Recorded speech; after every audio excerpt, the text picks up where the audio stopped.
Hey friend, Graham here from recordingrevolution.com. Today we need to bust some myths, some home studio myths, because if you get on the internet for more than 5 seconds as a musician or home studio person, you're gonna find yourself inundated with advice and opinions and suggestions, as we do with anything I guess we look up online.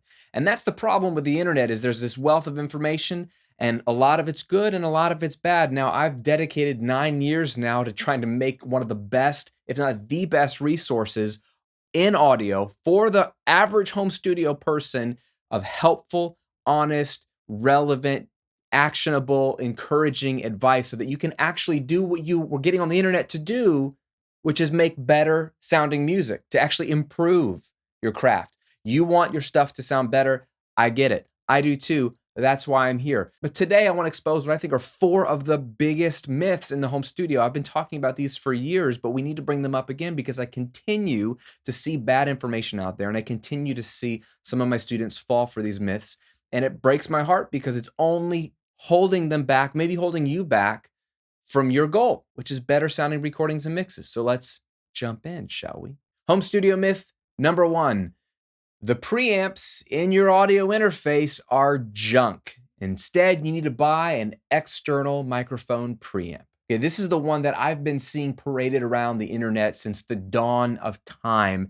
And that is you've got someone who jumps online and they're like, hey, I've got this USB interface, I'm recording, and they don't sound good, and I'm not happy with my recordings. And then someone jumps online on an unnamed internet forum and says, well, it's because you're using the built-in microphone preamps in your interface, and those are crap. If you really want to make a real big boy, big girl recording, you need to go out and buy an external dedicated microphone preamp. And then they'll list their favorite brand, none of which are bad recommendations at all, by the way. But the problem is, this is a myth. And the reason this is a myth is twofold. Number one, it creates an attitude of discontentment for the home studio person in question, saying, man, yeah, maybe I do need an external mic preamp. My interface must not be good enough. That must be why. And so what happens is you're not only discontent, but then you start to put this pressure on your equipment. You look at your equipment and you say, man, you're not delivering equipment. You're putting all the responsibility on the shoulders of your gear, which is not the role of the gear. The gear's role isn't to make your recordings good. The gear's role is to be the tool that you use as a good engineer to make a good recording. You need gear and you need it to sound good, but you're putting too much responsibility on your equipment when you say, that's why I can't get a good recording. It's because of the built-in preamps. Second of all, the problem with this myth is it doesn't address the real problem for the home studio user. It doesn't give them a solution. All it does is put them on a path of buying more stuff when they haven't learned yet that the solution to their problem is getting better at recording. That's right. If your recordings don't sound good, it's because you're not good at recording. And telling people to buy an external preamp doesn't solve the problem. It just goes around the problem. The reality is that audio equipment today sounds so good. It takes so little money to create a quality professional signal path. Way less money to create a cleaner, more professional path than it took 40 years ago. I mean, it's laughable. Whether it's a $300 studio or a $150 studio, or that one time when I recorded a song and mixed it on my iPhone with no equipment. It's insane how good this stuff sounds. Now, external mic preamps can be helpful because they provide a different color or a different tone or a different sound. And all of that is valid. All of that is great. I have some great external mic preamps that I think sound cool and you can mix and match and make things sound different. But do you need them to make a professional recording? No. Are the preamps in your interface junk? No. Newsflash, if you can't make a great recording with the preamps in your interface, you've got a problem and it's not your gear. Home studio myth number 2, home recordings equal demos. And serious recordings can only be done in a professional studio. Now, this has been a myth for a long time. It's getting expelled and dissipated more and more each year as people see what's possible. But I'm telling you, this still floats around there. There's still people who think the whole home studio craze, while a good thing, and it's great that home musicians can start making some records and playing around with it at home, they still think that that's just demo material. It's just a way to songwrite and get your ideas down. But if you really want to make something that you're going to release professionally, or if you're a real professional artist, you would never make a record at home. Now, there's a million examples, more and more examples these days of real big artists making their records at home. Whether it's Charlie Puth's amazing hit song, Attention, or even one of my favorites, Ari Hest, who is signed to Columbia.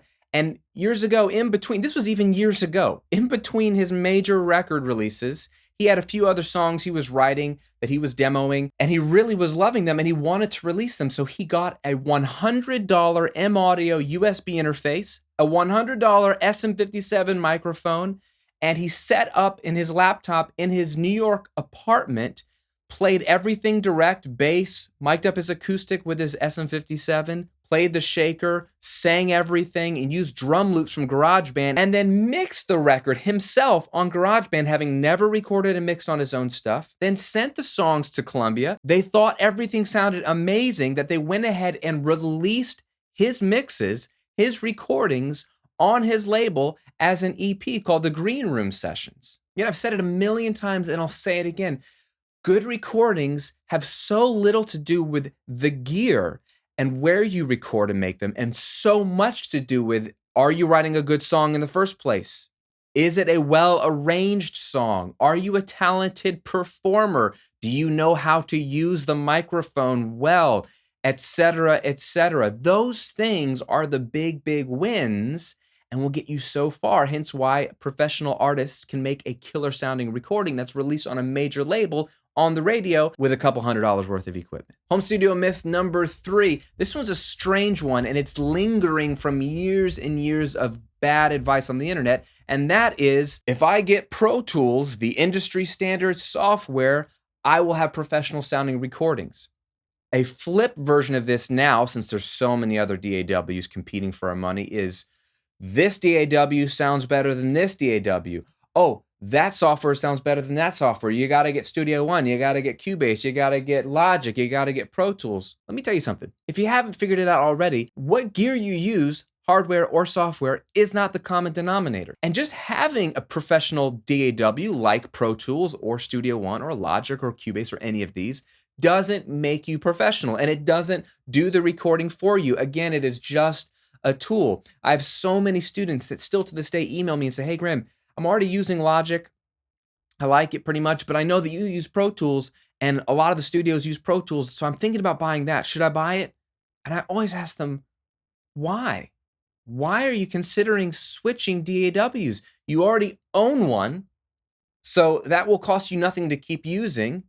Buying another DAW will cost you money that you don't need, because guess what? Pro Tools does the same thing Logic does. Sure, they might do it differently, and sure, the interface is different, and sure, there's a few features in either one that you might favor, that might favor your skill set, and so there's reasons why you might pick one over the other. But if you already have one, you already kind of like it, you already know it, why would you switch? It's because there's these myths that exist out there that if I just switch to that software, then I'll make a real sounding record. All of that does, my friend, is put all the blame on your gear so that you can remove the blame from yourself. If you're not making records that sound good, it's your fault. It's not the software's fault, okay? It's either that you don't know how to use the software, or you're just not getting in there and learning it and using it. You're just making an excuse saying, you know what, if I buy that shiny new DAW or that new microphone preamp, then I'll be motivated to get in there and make a record. Now, if you need to buy something to motivate you to get in there, that's your own business. If you have the money and you want to do it, that's fine. I just want you to be honest about it, that it's not that DAW that's going to make your record sound amazing. It's just you finally getting in there, practicing what you've been learning, and getting results. Again, you can make a professional record in free software. I just shared with you how Ari Hest did a whole record in GarageBand, which came free with his Mac. So it does not matter what software you use. Stick with the software you know. Don't change software. That makes no sense. There's rarely a reason to jump ship to another platform. You can go back in time because now you have to learn all new key commands, a new interface. It slows you down. You want the software that you use to get so out of the way. You're so familiar with it that you don't see the software anymore. You just see the music and you're manipulating the music. That's why I still use Pro Tools to this day. I've been using it for over 15 years because I know it like the back of my hand and it does what I need it to do. Why would I ever think about changing? I want to make music, not fiddle with new software. Finally, home recording myth number 4, and this one might sting. Here's the myth. My recordings sound good to me, therefore, they must be good. Now, I hate to break it to you, but just because something sounds good to you doesn't mean it sounds good to everybody else or that it's actually good in general. Now, how can I say that? Isn't music subjective? Yes. Isn't this an art form and not a science? Isn't that what you always say, Graham? Yes. There is a lot of leeway with musical styles, musical tastes, aesthetic styles with sounds, even the way you like to pan and balance and present the vocal versus the drums. Yes, lots of subjectivity. But at the end of the day, just because you think your song sounds good doesn't mean that it will translate out there in the real world. When we work in our home studios, even if it's a perfectly treated home studio, we are lying to ourselves if we think just because something sounds good here at home in this environment, it's going to sound good elsewhere. So there's 2 things you're battling. One is the room where you actually work on your music and the speakers and where you sit in relation to those speakers. Okay. You can make something sound good there if you learn all the things I'm teaching you, but it also has to sound good elsewhere because guess what? You're not inviting the world to sit in your chair in front of your speakers and listen to your music in that sweet spot. You're not. So your job is to make sure that your balance translates well outside in the real world, that it sounds good on earbuds, that it sounds good in a car, that it sounds good on a mono crap speaker, that it sounds good on big speakers with a lot of bass response, that it sounds good on your laptop speakers. The other problem you're fighting is just your lack of objectivity as a creator.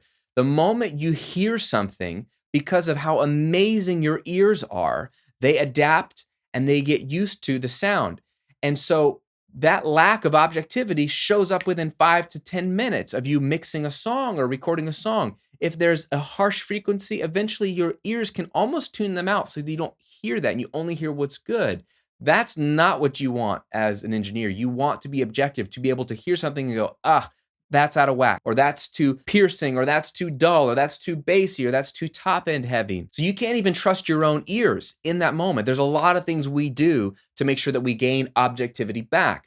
We take breaks frequently, and you should, at least every 45 minutes, that you switch to different speakers. Never mix on just one set of speakers. Have something else, at least one other pair of something to reference your music on.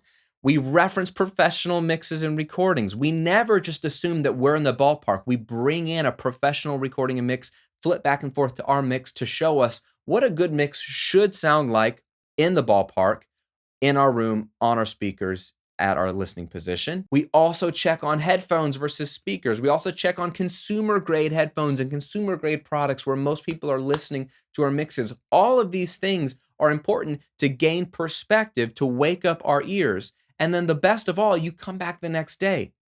You come back the next day because your ears get compressed and compressed and they get fatigued and they get fatigued. And when they do that, they naturally are protecting themselves and you're not hearing well at all. You're just physically not hearing well.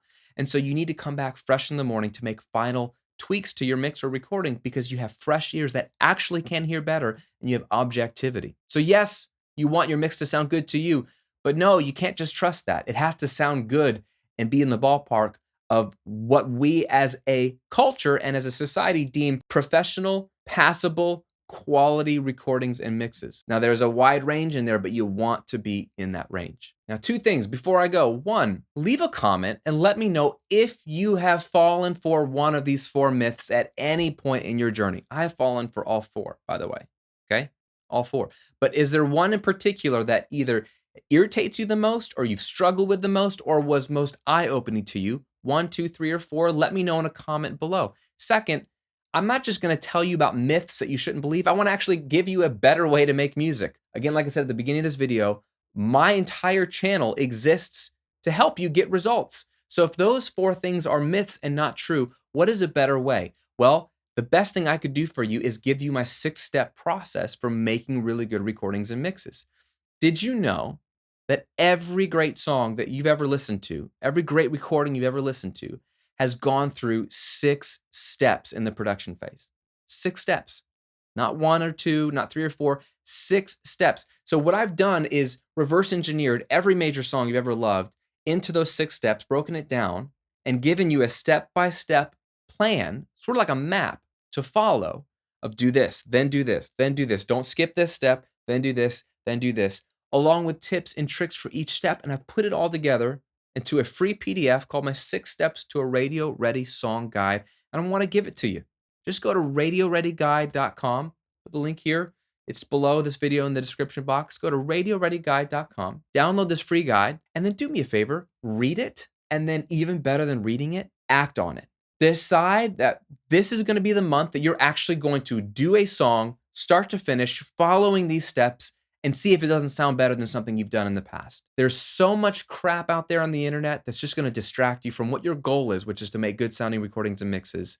And this guide can help you tune out the noise and just focus on the 6 steps that matter when it comes to making a song that sounds so good that it could be on the radio. That's the whole idea of radio ready, right? Whether the radio exists in 20 years or you're ever on the radio doesn't matter, but we know what that means, right? Where your song is quality enough that if it were played on the radio, people would be like, yeah, it belongs on the radio. I'm not talking about style, I'm not talking about genre, I'm talking about sonic quality, because that's what you're here for, and that's what I'm here for. So grab your free copy at radioreadyguide.com, save it, hold on to it, print it up, put it on your desk, save it on your phone, whatever you need, and reference it anytime you're making music. I think it'll help you. Thanks for watching. Thanks for subscribing to these videos, and I'll see you on another video real soon.